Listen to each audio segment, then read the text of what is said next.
ओम शांति। आज 14 जनवरी मकर संक्रांति का दिन और मकर संक्रांति की सबको बहुत बहुत बधाई हो, मुबारक हो, मुबारक हो। मकर संक्रांति परिवर्तन का संकेत है और ये परिवर्तन सिर्फ हमारे जीवन में या हमारी मानसिकता में ही आए इतना नहीं, लेकिन ये परिवर्तन समय का परिवर्तन है। जिस तरह कहा जाता है कि सूर्य दक्षिणायन में होता है और इसलिए रातें लंबी, दिन छोटा होता है और चारों ओर शीत का वातावरण होता है, लेकिन मकर संक्रांति के बाद धीरे धीरे सूर्य उत्तरायण की ओर आने लगता है, अर्थात अंधकार से प्रकाश की ओर। दिन लंबे होने लगेंगे, रातें छोटी होने लगेंगी, खुशहाली हरेक के जीवन में व्याप्त होती है। तो समय के चक्र में अगर देखा जाए तो ब्रह्मा का दिन और ब्रह्मा की रात्रि, सतयुग त्रेता युग को ब्रह्मा का दिन माना जाता है, द्वापर युग कलयुग को ब्रह्मा की रात्रि मानी जाती है। और ये रातें काफी लंबी हो गई, चारों ओर दुख शांति बढ़ती जा रही है। इतना ही नहीं, लेकिन जिस तरह वातावरण में भी शीत काल होता है, ऐसे लोगों का हृदय भी एकदम शीत हो गया।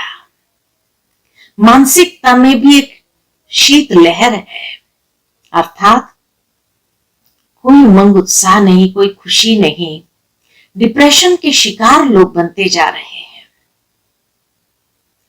परंतु जब परमात्मा ज्ञान सूर्य इस संसार में अवतरित होते हैं, तो ये मकर संक्रांति का संदेश कि अब ये ज्ञान सूर्य हम सब आत्माओं को अंधकार से प्रकाश की ओर ले जाते हैं, अर्थात अब कलयुग से सतयुग की ओर हमारी यात्रा है, संक्रांत है। और इसलिए जब यह समय परिवर्तन है तो उसके साथ साथ जीवन के अंदर बहुत कुछ परिवर्तन होता है। नई आशाएं, नई उम्मीदें, नए संकल्पनाएं, नए विचारों के साथ आगे बढ़ना होता है। विशेष संक्रांत इसी खुशी का प्रतीक है और इसीलिए हर कोई तिल और गुड़ को बांटते हैं या तिल गुड़ के लड्डू बनाकर बांटते हैं। तिल सबसे सूक्ष्म होता है और वास्तव में सबसे सूक्ष्म आत्मा है। तो परमात्मा जब इस संसार में आते हैं तो सब आत्माओं में जीवन की श्रेष्ठ धारणाओं के आधार पर ज्ञान का उदय, ज्ञान का तीसरा नेत्र जब उनका खुलता है तो उनके व्यवहार में, संबंधों में परिवर्तन आने लगता है। वो शीत समाप्त होने लगती है और जिंदा दिली, खुशी, उमंग, उत्साह जीवन में छाने लगता है। और इसी उमंग उत्साह के साथ जब व्यवहार में आते हैं तो बहुत सुंदर मधुरतापूर्ण व्यवहार होता है। तो गुण मधुरता का प्रतीक है, प्रेम का प्रतीक है और सभी आत्माओं को अगर जोड़ने की बात है, एक संगठन में लाने की बात है, तो इसी मधुरता और प्रेम के आधार पर हम एक दूसरे के समीप आते हैं और बहुत सुंदर एकता के सूत्र में बंध जाते हैं। संक्रांति पर विशेष लोग गंगा स्नान करने जाते हैं और दान करते हैं। कुंभ के मेले पर भी अगर देखा जाए तो पहला शाही स्नान संक्रांत का होता है। काफी लोग गंगा में स्नान करते हैं या संगम पर जाकर स्नान करते हैं। हरिद्वार में लोग जाते स्नान करते हैं। भावार्थ यही है कि परमात्मा जब इस संसार में अवतरित होते हैं तो ऐसी ज्ञान की गंगा बहा देते हैं कि जिस ज्ञान की गंगा में जो आत्माएं स्नान करती है वो पतित से पावन होने लगती है, जीवन में एक श्रेष्ठ दिशा प्राप्त कर लेती है। और इसी दिन पर विशेष दान का महत्व है, अर्थात जिस ज्ञान से आत्मा की शुद्धिकरण हो रही है वही ज्ञान रत्नों का दान अनेकों को करना है, ताकि अनेकों के लिए भी ये ज्ञान ही पथ प्रदर्शक बन जाए। और इसी दिन पर विशेष खुशी में कई राज्यों में पतंग उड़ाते हैं। और जब पतंग उड़ाते हैं तो उसकी उड़ाने की भी एक विधि है कि आकाश में ऊंचाई की ओर अगर उसको ले जाना है तो कभी कभी ढील छोड़नी पड़ती है, कभी कभी रस्सी को खींचना पड़ता है, तभी वो ऊंची उड़ान भरता है, अन्यथा आधे में कट जाएगा गलत तरीके से अगर किया जाए तो। ठीक इसी तरह हमारी भी जीवन की डोर आत्मा वो पतंग है जो जीवन के अंदर ऊंची उड़ान भरना चाहता है, लेकिन उसके लिए हमारी डोर भी उस परमात्मा के हाथ में देने की आवश्यकता है।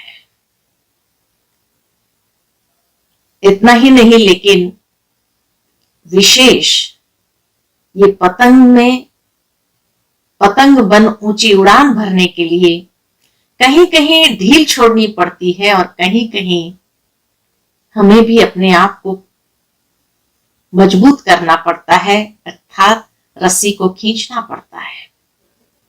ढील क्या छोड़ना है, किन बातों की छोड़नी है?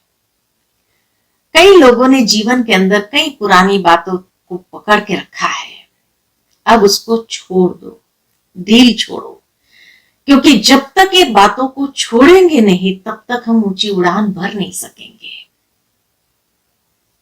और कुछ बातों के लिए कसना है, अर्थात जीवन में जहां मर्यादा की बात हो, संयम की बात हो, चाहे वाणी का संयम हो, कर्म का संयम हो, विचारों का संयम हो, भावनाओं का संयम हो, उसमें अपने आप को कस करके रखना है, पकड़ के रखना है और पुरानी बातों को, व्यर्थ की बातों को, अननेसेसरी बातों को हमें छोड़ देना है, क्योंकि तभी हम भी मुक्त गगन में खूब अच्छी तरह से खुशी के साथ, उमंग उत्साह के साथ उड़ान भर सकेंगे। तो इसीलिए मुक्त गगन अर्थात बहुत सहजता से जीवन में मुक्ति का अनुभव करते हुए हम भी खुशी खुशी आगे बढ़ते जाएंगे अपनी नई दुनिया, सत्य की दुनिया की ओर। भारत में कई राज्यों में तो ये मकर संक्रांति का त्योहार मनाया जाता है, लेकिन एक दिन पूर्व पंजाब में लोहड़ी मनाई जाती है। लोहड़ी अर्थात खुशियां हैं, जहां सभी रात्रि के समय में एक जगह पर इकट्ठे होकर के लोहड़ी जलाते हैं और एक दूसरे के साथ बहुत सुंदर मधुर मिलन करते हैं। और इसी तरह अगर साउथ में चले जाओ, पोंगल मनाते हैं, जहां विशेष सब मिलकर के एकत्रित होकर के भोजन करते हैं, प्रेम से एक दूसरे से मिलते हैं। कहने का भावार्थ मिलन मनाने का ये सुंदर अवसर है, ये दिन है। तो इस विधि से संक्रांत का महत्व अलग अलग राज्य में भले अलग अलग नाम दिए गए हैं, लेकिन ये उत्तरायण की ओर आगे बढ़ने का संदेश है कि हमें भी अभी अंधकार से प्रकाश की ओर आगे बढ़ना है। इन्हीं शुभ भावनाओं के साथ सभी को पुनः बहुत बहुत संक्रांत की मुबारक हो, मुबारक हो, मुबारक।